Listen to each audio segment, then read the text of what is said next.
성경은 우리에게 선포하는 말씀 중에 우리가 아담의 후손으로 이 땅에 태어났다라고 하는 그 사실은 너희들은 죄인이다라고 이렇게 선포를 하고 계십니다. 인간의 모든 문제의 근원이 인간이 생각할 때는 돈 때문에, 무엇 때문에, 건강 때문에 라고 이야기를 하지만, 그러나 성경이 우리에게 말하고 있는 너희 인생들의 가장 근본적인 문제가 있는데 그것은 바로 죄 때문이다라고 그렇게 이야기해요. 많은 사람들이 죄에 대한 생각을 나름대로 하고 있지만, 여러분 신약 성경에서 죄에 대해서 표현하는 것이 5가지나 됩니다. 죄라고 하는 단어를 쓰는데 이 죄라고 하는 단어가 한 가지의 의미만 있는 것이 아니라 죄라는 단어 아래에 5가지나 되는 다른 표현이 있다고 합니다. 그런데 보니까요, 우리가 가장 잘 아는 게 있습니다. 여러분 죄라고 할 때 혹시 무슨 의미인지 배워보신 적 있습니까? 죄라고 할 때의 그 의미는 쏘는 화살이요, 관역을 제대로 맞추지 못하고 빗나갔을 때에 그것을 죄라고 이야기합니다. 원래는 관역에다가 화살을 뿅 쏘아가지고 정확하게 맞추려고 하는데 뜻밖에도 그 화살이 정확하게 관역에 맞지 않고 빗나가 버렸더라고요. 이 뜻이 저도 처음으로 죄라는 것의 의미가 무엇이다라고 배울 때 제가 개인적으로 배운 첫 번째 의미였습니다. 그런데 또 다른 의미가 4가지나 되어 있습니다. 또 다른 의미 2번째는요, 빚진다라고 하는 의미가 있습니다. 빚을 진다. 죄라고 하는 단어의 뜻 속에 인간들이 뭔가 누구 앞에서 죄를 지었는데 그 죄라고 하는 의미가 누군가에게 빚을 지게 되었다라고 하는 뜻이 있습니다. 3번째는요, 미끄러진다라는 뜻이 있습니다. 미끄러진다. 죄라는 것이 도대체 왜 어떤 의미로 미끄러진다, 똑바로 서지 못하고 그냥 미끄러져 넘어져 버리는 것을 또한 죄라고 하는 단어가 품고 있는 또 다른 뜻입니다. 4번째가 있다면 선을 넘어간다, 탈선을 해야 합니다. 죄라는 그 의미가 선을 넘어간다는 거예요. 하지 말아야 될 선을 넘어가는 것, 탈선하는 것, 이것은 죄라고 해요. 우리가 탈선의 단어는 많이 듣지 않습니까? 학생들이 탈선했다, 어른들이 탈선을 했다, 무슨 뜻입니까? 인생이라는 삶은 내 멋대로 살 수 있는 삶이 아닙니다. 지켜야 될 선이 있고 지켜야 될 어떤 길이 있는데 그것을 이탈하게 되었을 때 우리는 탈선했다. 저 사람 왜 저렇게 살지? 왜 탈선했지?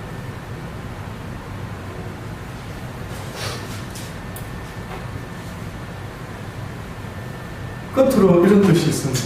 우리가 너무나 잘 아는 뜻인데 그것은 불법이에요. 불법. 죄라는 것은 불법이에요. 도스토옙스키의 그 작품 가운데 이런 표현을 하고 있습니다. 하나님이 없다면 무슨 일이라도 할 수 있다. 하나님이 없다면 무슨 일이든 할 수 있다. 결국 탈선할 수 있다라는 이 말도요, 하나님만 없다면 나는 무슨 일이든 할 수가 있다. 이것이 인간이 하나님 앞에서 외치는 가장 무서운 선언이 있다면 바로 하나님이 없다면 나는 내 마음대로 살 수 있을 텐데 라고 외치는 선언. 그러니 어떤 사람은 하나님은 없다라고 그렇게 아예 선언을 하죠. 그러나 안타까운 것은 하나님이 없는 것이 아닙니다. 아무리 태양을 손바닥으로 가린다 하더라도 태양이 없어지는 것은 아닌 것처럼, 아무리 나라는 인생이 바람을 느끼고 싶어 하지만은 그러나 바람은 느낄 수 있을지는 몰라도 볼 수가 없는 것처럼 결국은 하나님이 계시다라는 사실은 성경은 진리라고 이야기를 하는 것입니다. 그래서 창세기 1장 1절이라고 하는 성경의 가장 첫 번째 이야기가 뜻밖에도 어떤 이야기냐면은 하나님께서 태초에 모든 천지를 어떻게 하셨다고요? 창조하셨대. 모든 것에 주권자가 있다라고 성경은 이야기합니다. 기억하라, 기억하라. 보잘것없는 인생들아, 보잘것없는 피조물들아, 너희를 지은 왕이 있단다. 너희를 지은 전능자가 있다는 사실을 잊지만 너희가 해 아래서 살아갈 때에 하나님을 기억하지 못하고 살아가는 그 삶의 모습은 한마디로 죄라는 사실을 잊지 말아라. 어떤 사람이 감옥에 갇혀가지고요, 어떤 왕이 어느 날 감옥을 시찰하는데 모든 죄인들이 왕이 지나가니까 왕이시여 나는 잘못 없습니다. 나 좀 꺼내주세요. 나 좀 꺼내주세요. 나는 죄가 없습니다 라고 부르짖는데 뜻밖에도 어떤 한 여인이요 그저 고개를 숙이고 하염없이 눈물을 흘리는 것입니다. 너는 무슨 죄를 그렇게 지었느냐? 예, 저는 죄인 중에 죄인입니다. 저는 죄를 너무나 많이 지은 죄인입니다 라고 하면서 막 눈물을 뚝뚝 흘리고 있는 겁니다. 왕이 궁금했습니다. 도대체 다른 죄인들은 나는 죄인이 아니다라고 그렇게 말하는데 도대체 이 여자는 무엇 때문에 이렇게 무슨 죄를 지었길래 이렇게 슬퍼하는가? 놀라지 마십시오. 뜻밖의 그 여인이 한다라는 말이 뭐라고 이야기를 하느냐면 아마 세상에 살 때 멋모르고 막 살다가 감옥까지 왔던 모양입니다. 그런데 감옥에서 어떻게 그 사연이 있는지는 모르지만 하나님을 알게 되었던 거예요. 그 여인이 감옥에서 하나님을 알고 나서부터 날마다 하염없이 눈물을 흘리며 자신이 죄인이었음을 그렇게 뼈저리게 느끼고 회개하고 있는 겁니다. 그래서 그 왕에게 이 여인이 한다라는 말이 뭐라고 고백을 했느냐면 제가 죄인입니다. 저는 수많은 시간을 하나님을 알지 못하고 살아온 죄인입니다. 하나님을 알지 못했던 것이 저에게는 가장 큰 죄였습니다. 하나님을 알려고 하지도 않고 하나님이 누군지를 알아보려고 하지도 않고 찾고 구하지도 않은 나를 지은 분, 내가 왜 세상에 태어났지? 도대체 누가 나를 이 세상에 보낸 것이야? 나의 육신의 부모인가? 도대체 나의 영혼은 어디서부터 온 것이지? 먹을 것 입을 것이 있는데도 왜 내 영혼은 항상 목마르고 외롭고 쓸쓸하고 도대체 내 인생이라고 말할 수 있는 이 의미가 무엇이지? 내 뿌리를 알아야 된다. 쿤탈킨테만이 아프리카에서 팔려온 쿤탈킨테라는 그 소년만이 자기의 뿌리를 찾아야 되는 것이 아니라 어떻게 보면 저와 여러분의 삶 속에 나의 뿌리를 좀 찾아보자는 것입니다. 나는 왜 이 땅에 태어났지? 아마 그 여인이요 젊은 날에 하나님을 알지 못하고 살았던 수많은 날 그러다가 결국은 감옥까지 들어와서 지내보니까 이제는 아무 소망 없는 줄 알았는데 뜻밖에도 하나님의 진리의 말씀을 듣고 그는 하나님 앞에 날마다 회개의 눈물을 흘리면서 하나님을 알지 못하고 살았던 그 수많은 나의 잘못들에 대해서 눈물로 날마다 그 감옥에서 회개를 했더라고요. 저와 여러분은 어떻게 보면 날마다 싸워야 될 것이 있다면 죄에 대해서 싸워야 돼요. 죄에 대해서 이 죄하고 날마다 싸워야 됩니다. 그런데 너무나 안타까운 것은 뜻밖에도 많은 사람들이요 죄와 싸우는 것 같은데 죄와 싸우지는 잘 않습니다. 뜻밖에도 자신의 가난과 싸우고 뜻밖에도 자신의 건강하고 싸우고 뜻밖에도 자기가 미워하는 사람들과는 열심히 싸우고 있는지 모르지만은 그러나 뜻밖에도 보면은요 죄와는 싸우지 않는 거예요. 어느 목사님을 누가 찾아왔습니다. 이 이야기는 톨스토이가 쓴 책 중에 있는 이야기.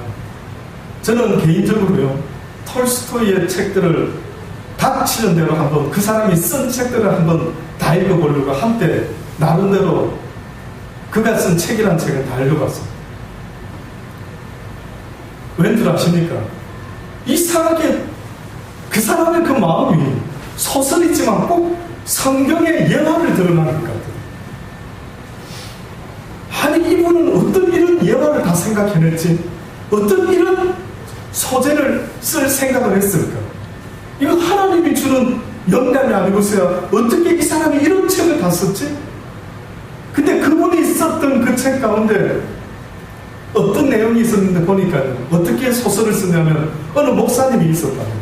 그런데 두 여인이 어느 목사님을 찾아왔습니다. 상담을 합니다.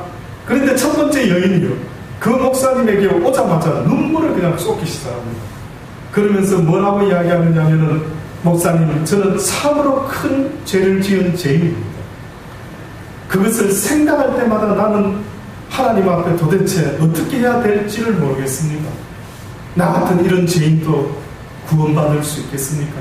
너무나 막 그 죄가 사무치도록 싫고 왜 내가 그 짓을 했을까? 그러면서 그 목사님에게 눈물을 그저 쏟으면서 상담을 하는 것입니다.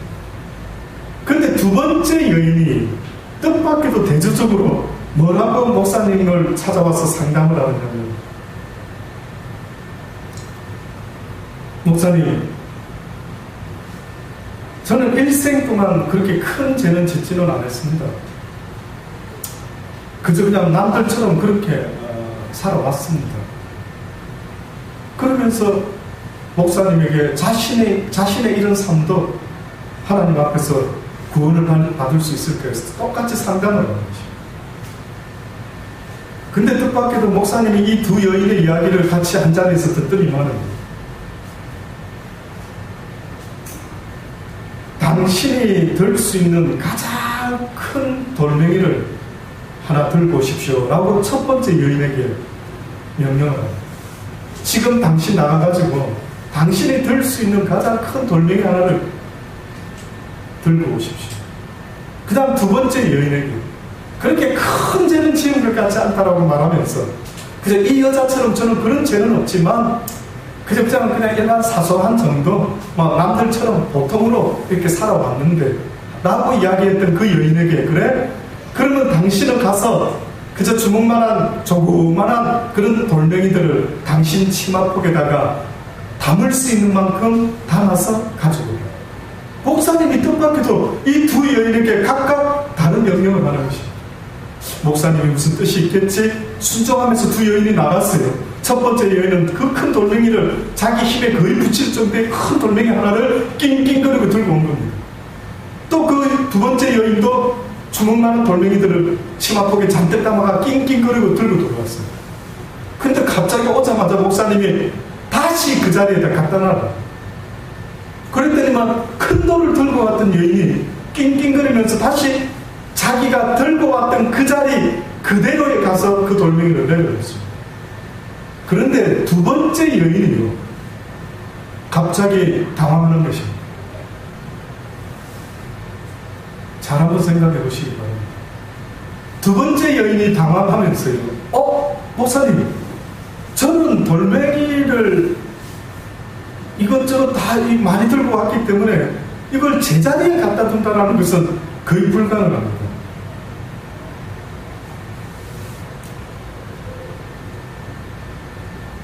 그때 그 목사님이 이런 이야기를 하는 것입니다. 뜻밖에도 이 큰 죄를 지었다라고 하는 이 여인은 자신이 무엇을 잘못했는지 정확히 알고 있었지만, 잔잔한 돌멩이를 들고 왔던 이 여인은 뜻밖에도 자기가 뭐 그렇게 대단하게 잘못했는가라는 생각을 늘 하면서 하나님 앞에 특별히 회개함으로 나아가지를 않았던 거예요. 결국은 첫 번째 여인과 두 번째 여인의 차이가 있다면, 첫 번째 여인은 자기의 지은 죄를 통해서 내가 하나님 앞에서 큰 죄인이다라고 고백할 수밖에 없었던 여인이었고, 두 번째 여인은 늘 기도할 때마다 자기의 죄를 돌아본 것이 아니라 오히려 자기가 이 땅에서 필요로 하는 것들을 하나님께 구하며 살아오다 보니까 뜻밖에도 자신의 죄에 대해서는 전혀 감각이 없었다. 무서운 게 이런 거라는 걸 성경이 말합니다. 뭐라고 성경은 분명히 말했느냐면은, 목욕한 자는, 다시 말해서 예수 그리스도를 믿는 자들은 이제는 예수 그리스도의 피로 말미암아 목욕한 것인데, 그러나 너희가 날마다 이 발로 걸어다니다 보니 발에 더러운 때가 먼지가 끼는 것처럼 날마다 짓는 조그마한 죄라 할지라도 항상 하나님 앞에 나올 때 무엇이라고요? 그 죄를 회개하라. 하나님은 죄와 조금도 가까이 할 수가 없다는 거예요. 그러니 많은 사람들이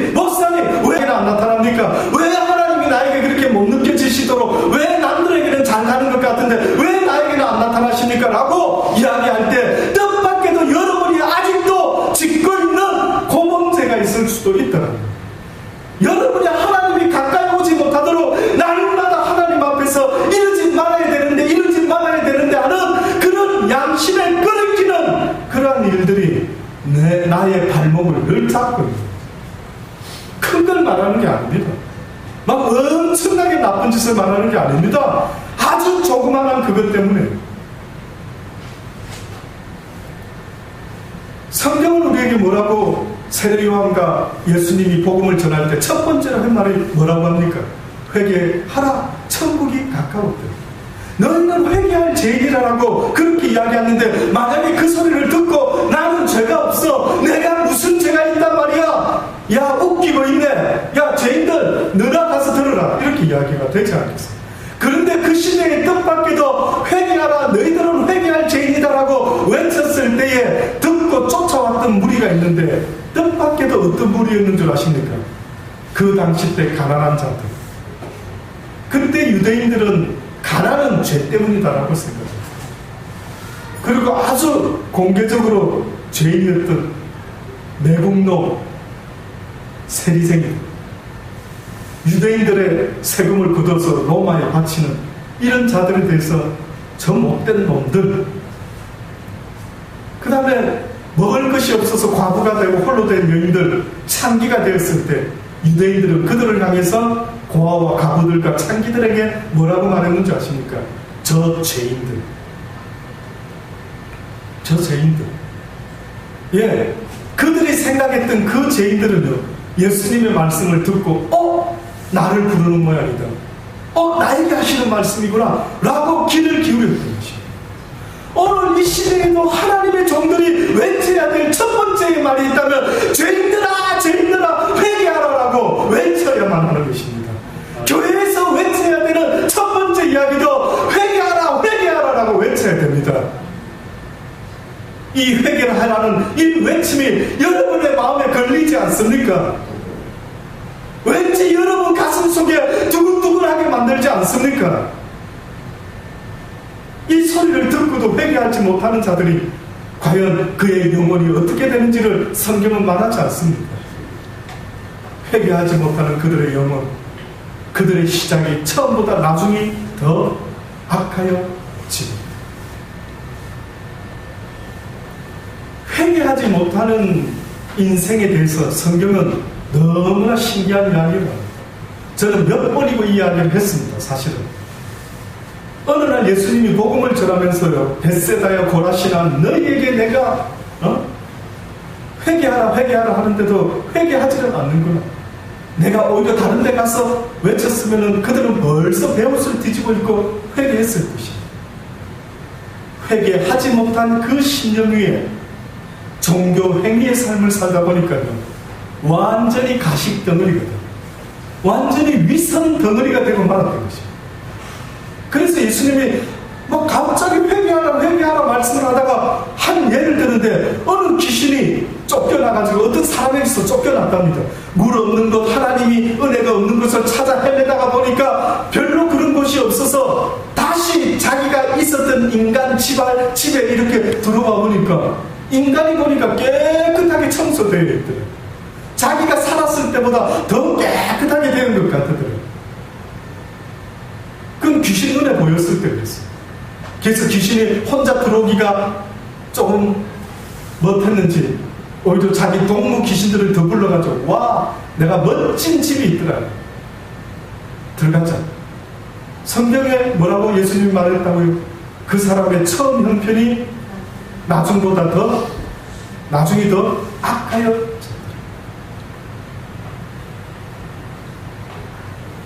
우리가 죄를 품고 비즈니스를 하든지 죄를 품고 회개 없이 가정생활을 하든지 아내의 역할을, 남편의 역할을, 부모의 역할을, 자식의 역할을, 무슨 일을 하든지 간에요, 하나님이라고 하는 전능자 앞에서 내가 회개하지 못하고 행하는 모든 일들 속에는 행복이 없다는 사실을 잊지 마십시오. 만족이 없습니다.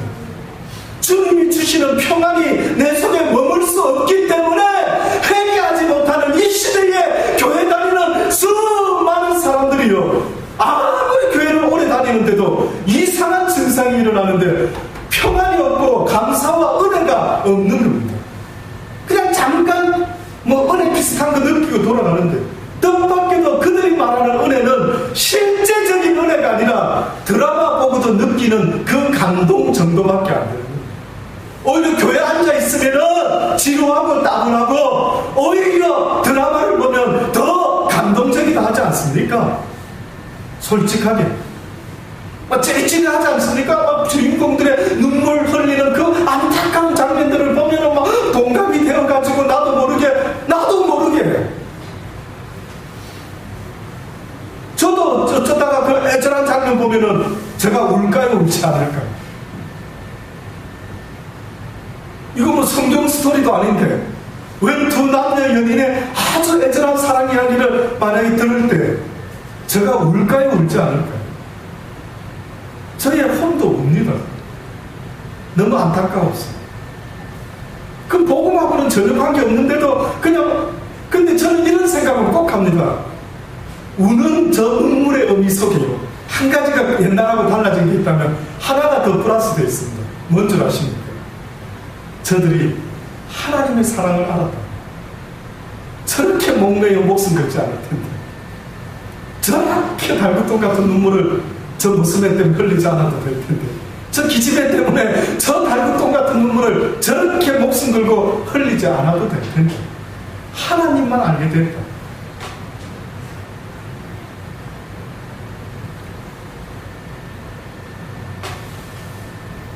여러분 생각할 때 왜 내 인생에 감동이 없을까?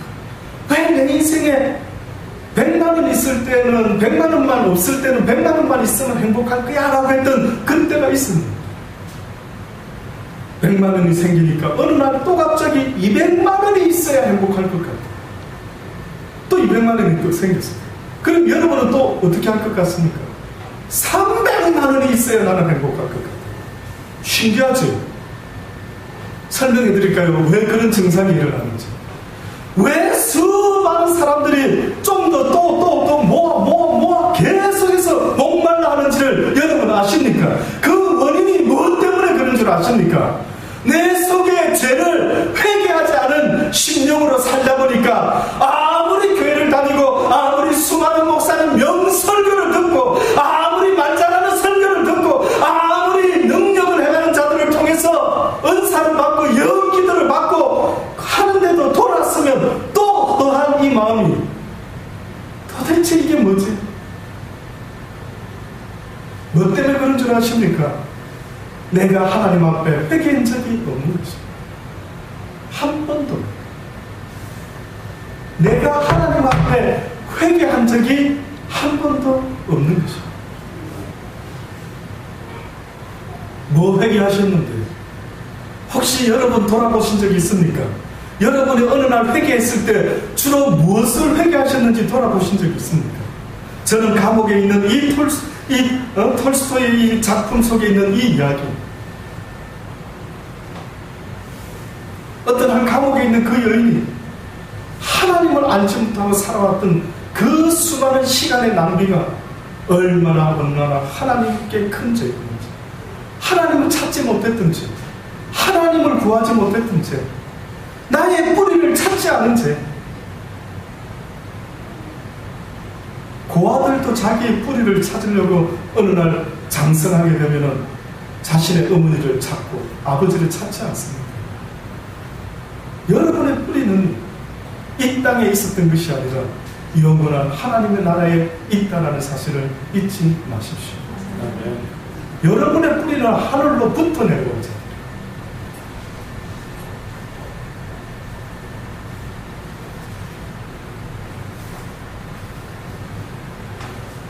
오늘 본문의 말씀을 보니 예수 그리스도께서 본인에 대한 또 다른 소개를 하고 있습니다. 우리가 지난 시간까지는 예수님이 어떤 분이라고 예수님 스스로 계속해서 나타나십니다. 문둥병자를 낫게도 했죠. 또 막 풍랑이 일 때에 배에서 제자들이 죽을까 두려워할 때에 주님이 어떻게 하셨습니까? 바다를 명하고 바람을 명해서 잠잠하라. 그랬더니만 사람들이 뭐라고 이야기합니까? 와, 도대체 이가 어떤 분이시기에 바람도 파도도 잠잠합니까? 도대체 이분이 누구지? 이분이 어떤 분이지? 그랬죠. 근데 오늘 본문의 말씀은 뜻밖에도 예수님이 사람들에게 나 예수가 누구라는 것을 알려주시는데, 어떻게 알려주시는가 보았더니만 어느 날 예수님께서 가버나움에서, 본 동네가 가버나움, 그곳에서 말씀을 전하고 있는데, 이 마태복음에는 이렇게 간단하게 표현했지만 저는 사실 마가복음 2장에 있는 똑같은 이야기가 있습니다만 저는 마가복음에 있는 이야기를 더 좋아합니다. 저 개인적으로. 마가복음 2장에는 좀 더 구체적으로 설명이 되는데, 예수께서 다시 가버나움에 들어가시니 집에 계신 소문이 들린지라 많은 사람이 모여서 문 앞에라도 용신할 수가 없게 되었는데, 예수께서 저에게 도를 말씀하시더라. 예수께서 진리를 사람들에게 가르치고 계시더라. 사람들이 한 중풍병자를 4사람이 메워 가지고 예수께로 오는데 무리를 인해서 예수 앞으로 데리고 갈 수가 없으므로 그 계신 곳에 지붕을 뜯어 구멍을 내고 중풍병자의 누운 상을 달아내립니다. 예수께서 저희의 믿음을 보시고 중풍병자에게 이르되 소자야 내 죄 사함을 받았느니라 라고 말씀합니다. 그때 앉아있던 어느 서기관이 마음에 생각합니다. 아니, 이 사람이 어째서 이런 참담한 말을 하는가? 사람의 죄를 사할 수 있는 분은 오직 하나님이신데 어떻게 자기가 죄를 사했다라고 저렇게 감히 참담한 말을 할 수가 있지? 하나님 외에 누가 능히 인간의 죄를 사하겠느냐? 그런 생각합니다. 그때 그 속으로 그렇게 생각하는 것을 예수님께서 아시고는 뭐라고 이야기합니까?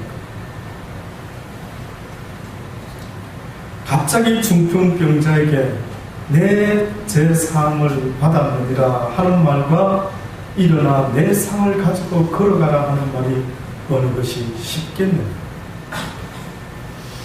여러분 생각할 때에 예수님 입장에서 중풍병자야 일어나 걸어가라 하는 것이 쉬울까요? 제 사함을 받았느니라 하는 말이 쉬울까요? 예수님 입장에서는 동일합니다. 근데 사람들이 봤을 때는, 중풍병자가 봤을 때는, 인간들이 봤을 때는 무엇이 더 쉬울까라고 보니까 뜻밖에도 병을 낫는 일은 더 쉬운. 그 당시 때 거짓 선지자도 이적을 행했거든요. 그래서 병자가 낫는 것은 사실은 쉬운데, 인간들이 생각하는 것은 과연 내 죄 사함을 받는 일이 얼마나 어렵다는 사실을 잘 알고 있었던 거죠. 그래서 예수님이 갑자기 중풍병자에게 내 죄 사함을 받았느냐 하는 말과 일어나 내 상을 가지고 걸어가라는 말이 어느 것이 쉽겠느냐? 그러나 인자가 땅에서 죄를 사하는 권세가 있는 줄을 너희로 알게 하려 하노라. 그러시면서 중풍병자에게 말씀하실 때 내가 내게 이르노니 일어나 내 상을 가지고 집으로 가라 하시니 그가 일어나 곧 상을 가지고 모든 사람 앞에서 나아가고는 저희가 다 놀라 영광을 하나님께 돌리며 가로되 우리가 이런 일을 도무지 보지 못하였다 하더라. 이것이 바로 오늘 본문에서 예수님이 내가 죄를 사하는 권세가 있다라고 말씀하고 있는 것입니다. 결국은 나의 죄 사함을 얻기 위해서 결국은 우리는 누구를 찾아가야 된다고요? 예수 그리스도를 찾아가야 된다라고 말하고 있습니다. 여러분이 육신의 병이 생기면 의사를 찾아가는 것처럼요, 여러분의 심령의 병이 있을 때 왠지 모르게 외롭고 왠지 모르게 쓸쓸하고 왠지 모르게 답답하고 왠지 모르게 죽어버리고 싶고 왠지 모르게 세상에서는 도무지 내 영혼의 답을 얻지 못하고 살아가는 이 모든 원인이 이제는 죄라는 것을 알았다고 한다면은 여러분이 찾아가야 될 분이 있는데 그분이 바로 예수 그리스도라고 하는 의원이라는 사실을 잊지 마시기 바랍니다. 그러니 예수님이 내가 이 땅에 온 것은 누구를 부르러 왔다고요? 죄인을 부르러 왔다. 그러니까 결국은 전도자의 입장에서 너무나 안타까운 것은 오늘 이 시간 우리에게 당신은 죄인입니다라는 것을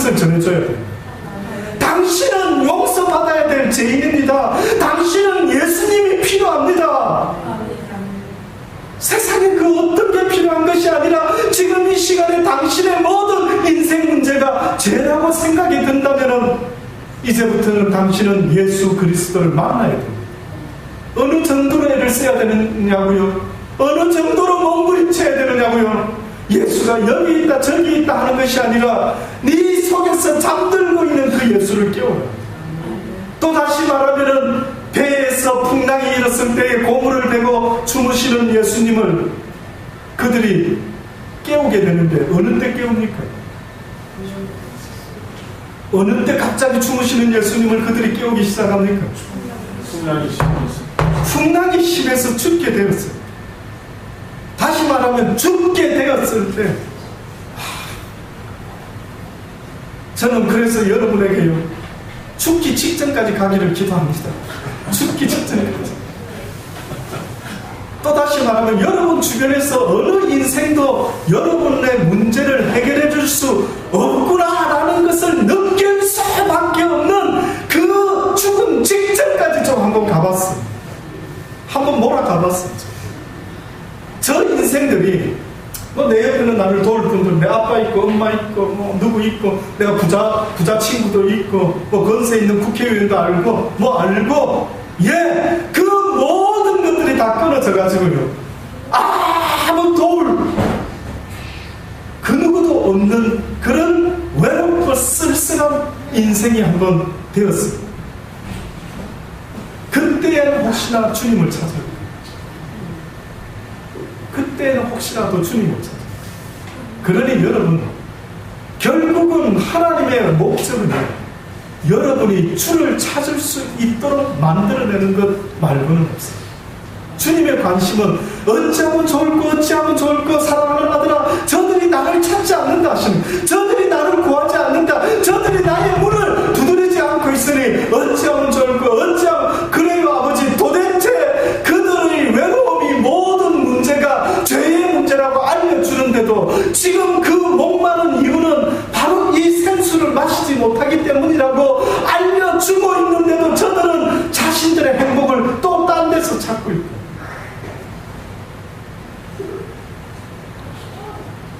저는 주보에 오늘 실어놓은 글 중에 이러한 표현이 있습니다. 하나님의 마음을 전하는데 하나님은 우리 마음속에 행복을 강구하는 그런 어떠한 마음을 심어놨다. 그래서 인간을 행복하려고 날마다 세상에서 행복해야지 찾고 있다. 근데 뜻밖에도 그 행복의 마음을 채울 수 있는 것이 세상에 있다 없다. 아버지는 단호하게 너무 냉정하게 말하십니다. 네 마음을 채울 수 있는 세상의 것은 없다. 꼭 이런 돼지하고 똑같습니다. 어느 돼지가 우리에서 늘 꿀꿀이 죽만 먹고 살아갑니다. 그렇게 꿀꿀이 죽을 먹고 사는데 어느 날 너무나 별미를 먹는 것입니다. 보니까 마당에 이 돼지가 지내는 그 마당에 웬 감이 하나 홍시가 뚝 떨어집니다. 돼지가 맛을 보기 시작합니다. 여러분 돼지는 아니지만 혹시 여러분이 돼지라 생각하고 그 홍시감을 돼지가 꿀꿀이 죽만 먹다가 홍시감을 먹었습니다. 여러분이 돼지를 한다면 그 기분이 어떨까요? 나이스. 와 생전에 꿀꿀이 죽만 평생 먹다가 죽을 인생인 이 돼지가 어느 날 홍시를 딱 먹으니까 눈이 뒤집힌 겁니다. 이해하시겠죠? 눈이 완전히 뒤집힌 돼지가요 그날부터 꿀꿀이 죽을 먹지 않고요 홍시를 찾아다니는데 그 홍시를 어디서 찾느냐 하면 마당의 땅을 다 뒤지기 시작합니다.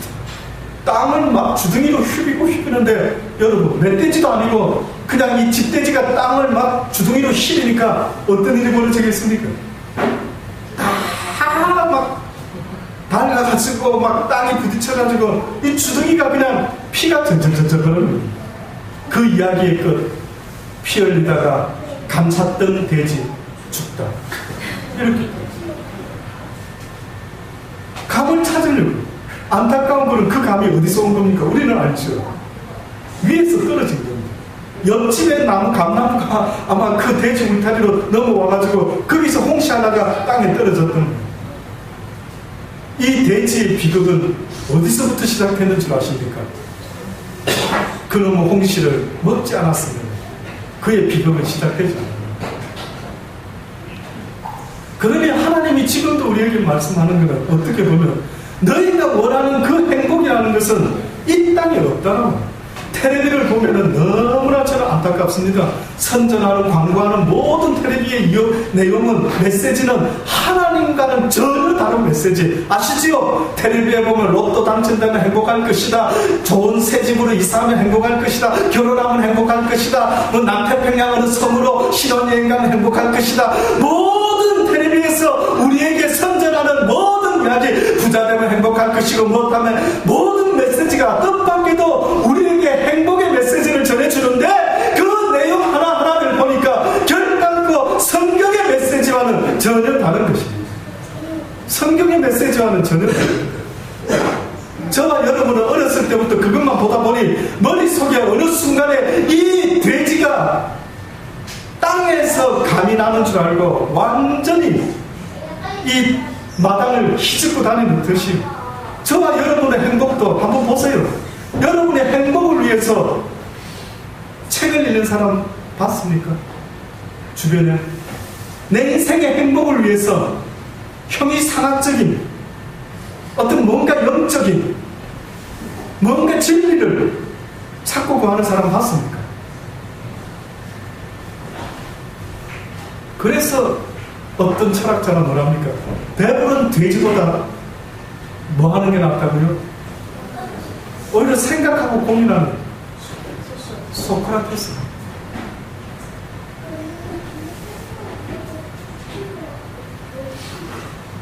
아무쪼록 저는 여러분이 하나님 앞에서 회개해야 될 죄인이라는 사실을 깨달을 수 있게 되기를 바랍니다. 이 죄의 문제가 정확하게 해결되지 않으면 여러분의 신념 속에 계속해서 나를 공부하고 힘들고 외롭고 답답하고, 어떤 사람은 또 죄를 지었다가 또 회개를 하지, 또 죄를 짓고 회개를 하는데 어느 순간에 자꾸만 죄를 짓다가 그냥 회개의 시간이 점점 없어지는 만큼 이 잔잔한 죄들은 나의 영혼을 삼키게 됩니다. 그래서 어떤 글에 보니까 어떤 사람이 부지런히 단지에다가 물을 붓는데 물이 계속 깨진 단지라 새는 거예요.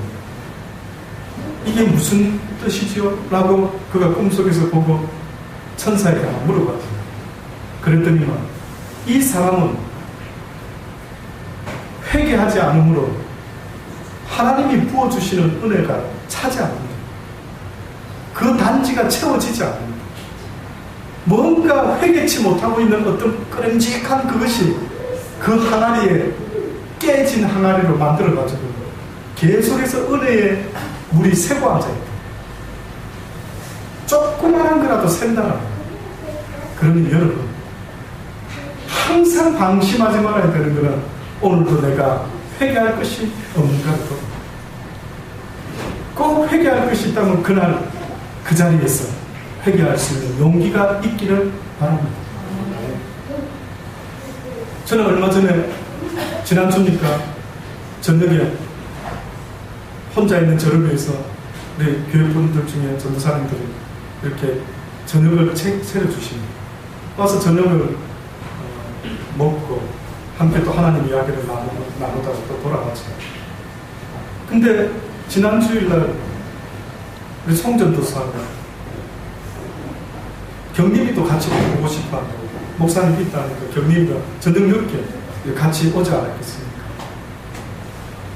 마침 우연히 그 자리에서 어제 제가 경림이에게 목소리를 좀 높였는데 그 자리에서 쭈삣쭈삣 하면서 나름대로 회개를 하는 거죠. 경림아 미안해, 엄마가 미안했어, 그런 거예요. 제가 그때 이렇게 말한 걸 기억하시는지 모르겠어요. 제가 그때 같이 있었던 분에게 이런 이야기를 했어요. 내가 만약에 지금 조그마한 잘못이라 하더라도 회개를 하지 않으면 그것은 나를 계속해서 그 비슷한 유형이 나를 계속 힘들게 만든다. 나를 이곳에서 벗어나지 못하고 그 비슷한 시험이 오면 또 시험에 들고 또 열받고 또 열받는다.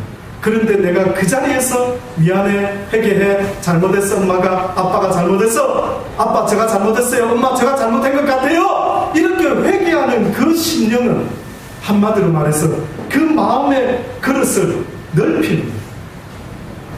그 심령의 그릇을 넓혀 나가는 것과 똑같아요. 그 다음에는 그것에 걸리지 않아요. 계속 내 마음 그릇을 넓혀 나가는 것은 뜻밖에도 회개하는 심령에게 그 그릇이 깨끗함과 큰 그릇, 금그릇, 귀한 그릇이 된다라고 성경이 말씀하고 있는 것입니다. 아무쪼록 여기 있는 여러분, 날마다 정말로 애를 써야 되는 것이 있다면, 혹여나 내가 비록 연약한 가운데 죄를 지었다 할지라도 주님이 원하시는 죄 짓지 말아가 아니라 죄를 지었을지라도 항상 회개, 그때마다 나와서 내게 회개하라. 그렇지 아니하면 너희의 죄로 말미암아 나의 나라에 설 수가 없다면 어찌하면 좋겠는가 라는 아버지의 말씀을 여러분 꼭 명심하시면서 날마다 회개함으로 예수 그리스도의 죄를 사시는 그 권세로 말미암아 제사함을 얻을 수 있는 복된 저와 여러분 되기를 간절히 바랍니다. 기도하시겠습니다. 좋으신 아버지 하나님, 그렇습니다. 회개하기를 원합니다. 너무나 이 시대를 사는 우리들 뻔뻔하지 않습니까? 자신들은 대한민국 법에 걸리지 않았다라고, 죄인이 아니라고, 잘못한 사람을 보면 돌멩이를 던지고 있지는 않습니까? 아버지여, 하나님 앞에 감출 것이 없는 모든 나의 죄들을 날마다 내어놓고 회개하며 제사함 얻을 수 있는 은혜를 허락하여 주옵소서. 예수님의 이름으로 감사하며 기도드립니다. 아멘.